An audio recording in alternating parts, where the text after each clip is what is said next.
Hey guys, what's going on? Got a pretty good Q&A question that I wanted to cover for you guys. This one is your thoughts on taking a muscle to failure. How often, if at all, is this optimal? Is there any benefit at all, or is it just better to always have a few reps in the tank? I realize training a muscle to failure often isn't ideal as it would just make it harder to recover, but I was wondering if including occasionally would help. I've eliminated drop sets and supersets for my workouts because it allows me to track my progress. Would it have any benefit if I started using them again? So this is a great question. I think I talked about in my last video on volume that the three things you're trying to balance are going to be volume, intensity, and frequency. But failure is one of those things that makes a significant impact on your training and your recovery, but it's a little harder to quantify as easily as that. So first let's talk about, what is failure, how is it defined, and why does it matter? Basically, failure, for the way most of us talk about it as bodybuilders, is when we take a set to the point where we can't do another rep. And sometimes people will go past failure, doing forced reps, doing partial reps, or extending a set by doing something like a superset or a drop set, where you're maybe doing another exercise that hits the same muscle group to go past that muscular failure point, or just dropping the load so you can do more reps, or maybe even doing rest pauses or cluster sets.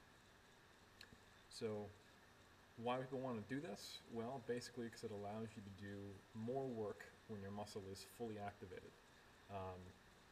So the idea here is that, and I think Berto talked about this in one of the prior videos, is that once you go heavy enough on a lift, you start getting maximal or higher activation within the muscle fibers. So more muscle is recruited to move a heavy load, which makes sense when you think about it. Well, the same thing happens when you go to failure, because all of the smaller, not as strong fibers get recruited, and then as you go more and more into the set and others fatigue out and the effective weight becomes heavier because you're getting tired, more and more fibers gets recruited. And when you get to the point of failure, you effectively recruited all the fibers, even the highest threshold fibers that are in the muscle. So why wouldn't this be a good thing? Why shouldn't we always just train to failure? Well, having experienced this personally, because the way I used to train way back in the day was that I would pretty much do every set I did to failure and do forced reps as well, every day in the workout for probably a year. It seemed to be working great, but of course everything works great when you're new. But eventually I just stopped making progress and I started racking up injuries, and I had a hell of a time recovering. So here's the thing. Failure is useful in getting maximal recruitment, but it also will push back your recovery longer. If you do a full workout where you're going to failure on every set, it's going to take longer for you to get back to where you can then get force production back up to then lift heavy enough loads to get optimal growth and all that fun stuff. So that means that we should probably have some way of controlling failure. Now, in my experience, it's a very different thing to go to failure on, say, like a lateral raise versus like a squat. Doing a heavy set of squats to absolute failure, which most people won't do just because it's kind of hard to make yourself get crushed under a weight until you don't get back up, is a lot different than taking a few fibers of your delt to the point of failure in a movement where you don't even have good muscular control of it because of how long the lever arm is. So I don't see a huge problem with, say, going to failure on a lateral raise or a bicep curl or a tricep pushdown or isolation movements, especially not on your last set, which we'll talk about in a second. But I would say that the only time you want to be going to failure on a big, heavy compound movement is when you're trying to express strength. Like you're trying to test maxes or see where you're at. You're doing maybe a rep out. Like on 5-3-1 or Juggernaut, you're going to be doing as many as possible rep out sets sometimes. And that gives you an idea of what your capacity is, so you can use that to program subsequent cycles. So nothing wrong with going to failure there. It's planned. It's only one set. No big deal. But you probably don't want to be taking multiple sets to failure because it will necessitate more recovery. And there are programs built around going to failure, like DC or traditional HIIT, or even max OT. You're going to go to volitional failure. But you'll notice that the frequency and the volume on those are always adjusted. So you're dealing with programs that are ramping up intensity so that they have to bring down volume and frequency. And I think you will probably get better results most of the time doing something that's a little more balanced. That said, there's nothing wrong with cycles where you do a higher intensity program. So, to recap, more failure. If you want to do that in a way you can actually recover and progress optimally, you need to bring your volume and frequency down. And if you're going to do failure regularly in a more balanced program, you probably want to keep it relegated to single joint movements and probably those in the higher rep ranges. Because the reason failure occurs on a 5 rep set is going to be a lot different than a 15 rep set. You know, you're doing 15 reps, you're going to get metabolic buildup, you're going to get fatigue, all that kind of stuff, and it's not going to be heavy enough that you're going to really be at as much of a risk for injury. But if you're doing, say, like a 5 rep max on deadlifts, you're going to hit failure just because you physically can't move that load anymore with the amount of muscle mass you can recruit.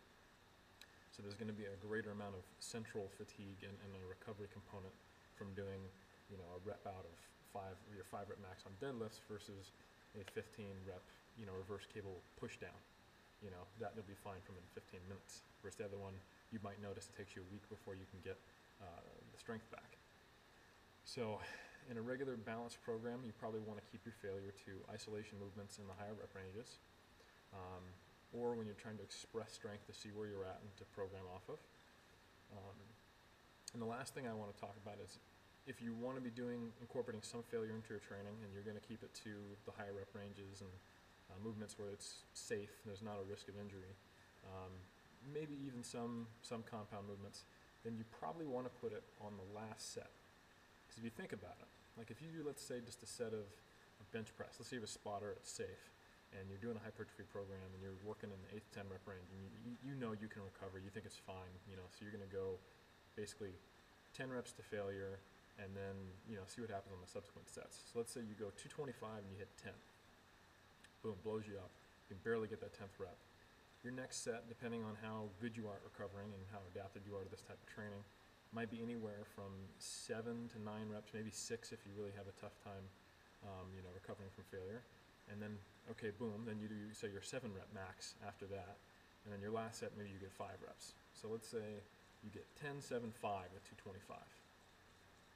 Not bad, right? That's a total of 22 reps with 225. And you worked really hard. Intensity was through the roof, animal pack ad style, right? Failure, failure, failure, 3 sets.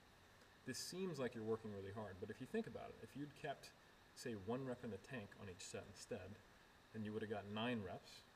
Maybe you got some fatigue, and then you got 8 reps in the last 2 sets. Now you got 9, 8, 8. That's 25 reps. So you got, what is that, 3 more reps than you would have gotten going to failure on every single one? So you can get more work done in a single exercise by not going to failure on every single set. And let's say you wanted to get the maximum amount of reps. Let's say you did 9, 8, and then you took the last set to failure and you got 9, then boom, now you have 26 reps. So you kind of really maximize what you could do on that movement. Then you just have to be considering, you know, how is this going to affect me for recovering the next workout. Now, if your next workout's not coming for a week, that's fine. If it's not coming for 3 or 4 days, you're probably fine. If you're training that same movement, say, the day after, you know, let's say, you know, 48 hours later, then maybe you don't want to be going to failure. Like, for example, the way I used to train, like I was telling you guys, I would train each muscle group once per week, and I was probably fine 7 days later. Right now, I'm running a program called Shiko CMS Prep, which is basically a powerlifting program where, you know, 3 times a week each, I'm training bench, squat, and deadlifts, and sometimes in the same session, I'll start with one of those 3 movements and then come back to it after another lift. So am I going to be going to failure? Hell no, because I probably have to squat tomorrow twice after I've already squatted today. So it really has to be just thought about in the context of your program. So nothing wrong with doing some drop sets, supersets, and failure training to answer this specific question, but I would probably focus more on doing that with, like, say, isolation movements in the hypertrophy rep ranges. And yeah, it's easier to track progress if you don't do that at all, but you know what, if your chin up or your barbell row is going up and you're not sure if your bicep curl is going up because you're doing supersets, then it's probably improving. You know, you want to track progress with the big main lifts anyway. like your compound movements, because the isolation movements, eventually you're going to get to the point where the amount that you're improving over time isn't measurable because you need a 5-pound jump in the weights. So you're just not going to see it anyway. So if your big three are going up, if your rowing is going up, if your pressing is going up, then you can probably bet that your isolation movements are as well. And that's how I'd suggest taking care of failure. We'll talk to you guys next time.